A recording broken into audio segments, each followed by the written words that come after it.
வாங்க வாங்க ஸ்வீட்டாக சாப்பிட. இன்றைக்கி சூப்பர் டேஸ்டியான ஸ்வீட் பொட்டேட்டோ பேன்கேக் ஃபில்லிங் தாங்க பார்க்க போகிறோம். ரொம்ப சிம்பிளுங்க. ஸ்வீட் பொட்டேட்டோவை நல்லா க்ளீன் பண்ணிவிட்டு கட் பண்ணிக்கோங்க.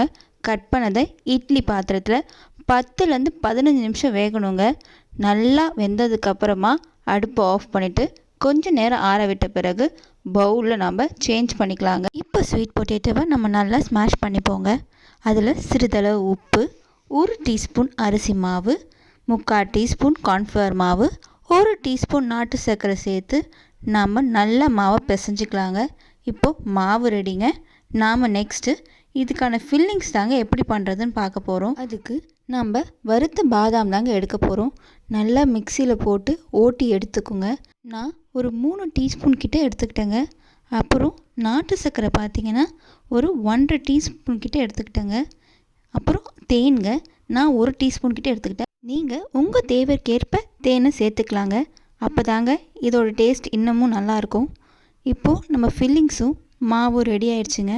நாம் இந்த ஃபில்லிங்ஸில் வறுத்த பாதாம் தாங்க யூஸ் பண்ணியிருப்போம். நீங்கள் வறுத்த முந்திரி கூட யூஸ் பண்ணிக்கலாங்க, அதுவும் சூப்பராக இருக்குங்க. கையில் நல்லா எண்ணெய் தடவிக்கோங்க. கொஞ்சமாக மாவு எடுத்து ஒட்டிப்போம். நல்லா தட்டி நாம் செஞ்ச ஃபில்லிங்ஸை அதில் வைக்கலாங்க. திக்காகவே செய்யுங்க. ரொம்ப தின்னாக மாவை தட்டிடாதீங்க, நல்லா இருக்காதுங்க. இதே மாதிரி மற்ற மாவையும் ரெடி பண்ணி எடுத்துக்கலாங்க. இப்போ ரெடியான பேன்கேக்கை நம்ம எண்ணெயில் பொரித்து எடுத்துக்கலாங்க. மீடியமான ஹீட்டில் பொரித்து எடுங்க. அதிகமான ஹீட்டு வச்சிங்கன்னா அது கருகி போயிடுங்க. இப்போது நம்ம ஸ்வீட் ரெடி ஆகிடுச்சுங்க.